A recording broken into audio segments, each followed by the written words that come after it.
It is the ultimate battle of apex predators, separated by 65 million years of evolution. 100 lions, the masters of the savannah, versus 1 Tyrannosaurus rex, the tyrant lizard king. On one side, a coalition of nature's most successful pack hunters. On the other, a solitary engine of destruction.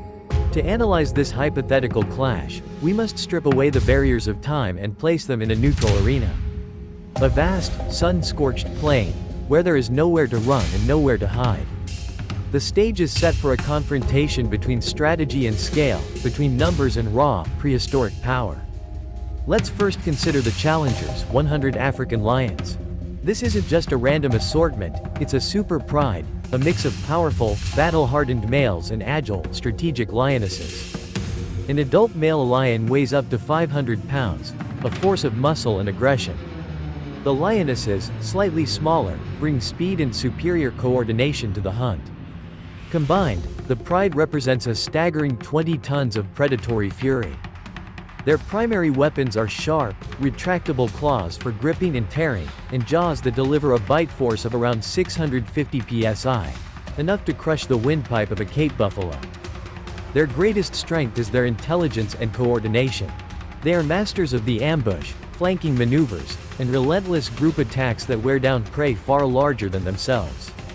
They have successfully hunted giraffes, hippos, and even young elephants.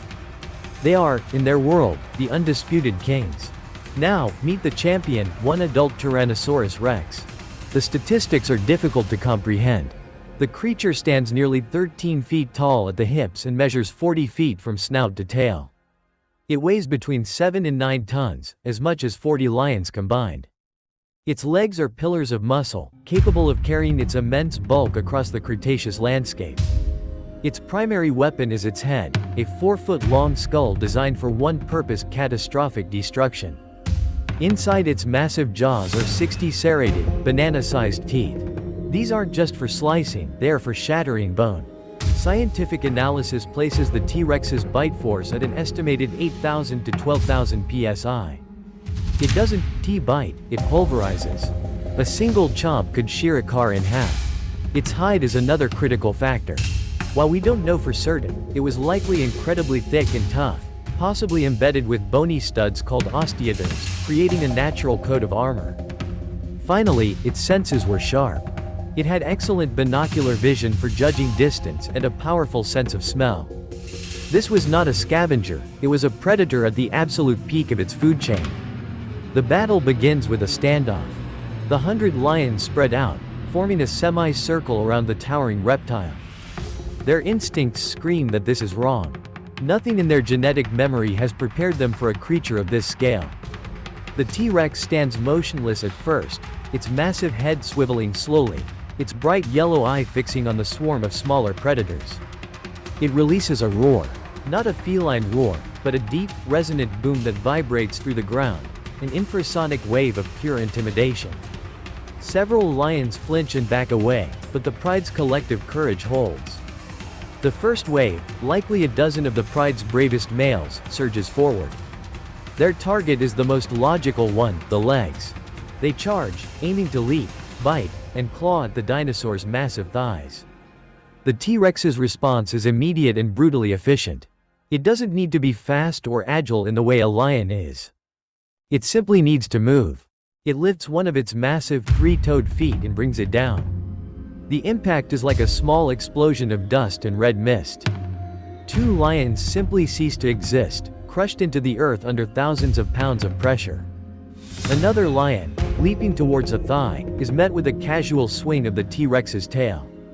The tail, a thick cord of muscle and bone, strikes the lion mid-air. The sound is a sickening crack as the lion is flung 30 feet, its body broken and lifeless. The T-Rex then lowers its colossal head. Its jaws open impossibly wide and clamp down on a 4th lion. There is no struggle. The 650 psi bite of the lion meets the 12,000 psi bite of the Rex. The lion vanishes in a single, final crunch. In less than 10 seconds, 4 attackers are dead, and the T-Rex has barely exerted itself. The lion's strategy is to swarm and overwhelm. They try to put this into practice. Dozens more charge in, a wave of tawny fur and angry snarls. They leap onto the T-Rex's flanks and back, clawing and biting, trying to gain purchase. But here, they encounter a fundamental physics problem. Their claws, designed to tear the flesh of mammals, scrape uselessly against the armored reptilian hide. They leave shallow furrows, but fail to inflict deep, meaningful wounds. Their jaws cannot open wide enough to get a proper grip on the massive limbs. They hang on, snarling, but they are like dogs attacking a battleship. The T-Rex ignores the shallow pain. It simply shakes its massive body, a violent, shuddering motion that sends lions flying off its back. Those that fall beneath it are trampled. Those that land nearby are easy targets for its terrifying jaws.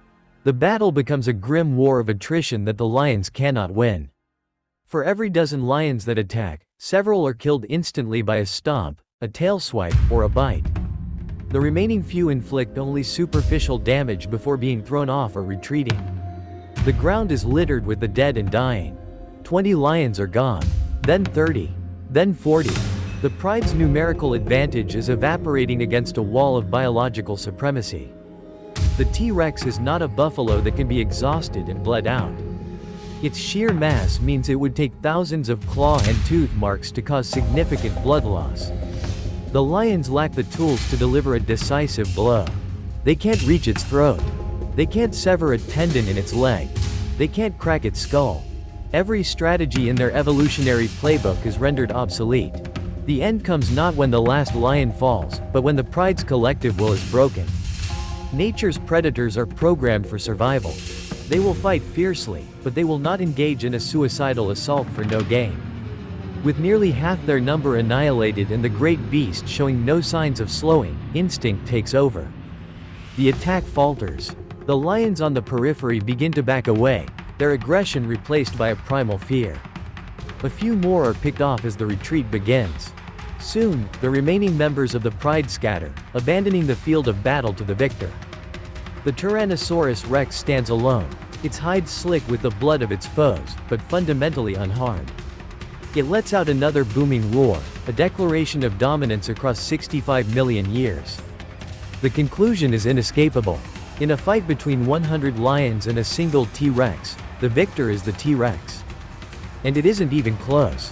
The lion's courage, numbers, and strategy are simply no match for the overwhelming physics of scale, power, and weaponry embodied by the Tyrant King.